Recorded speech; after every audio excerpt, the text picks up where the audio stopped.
আব্বু এবং আম্মু তারা বড়ই ভাগ্যবান, যাদের বুকের মানিক হলো হাফেজ কুরআন।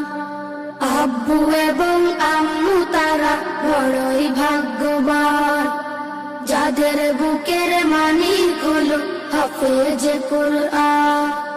হৃদয় মাঝে গাঁথলো যারা হরফ নামের ফুল, তাদের সাথে হয় না কবু অন্য কারো তুল।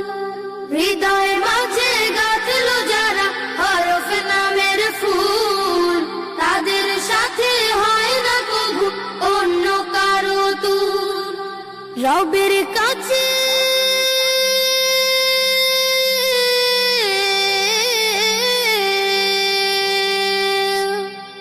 রবের কাছেও পাবে তারা সেরা প্রতি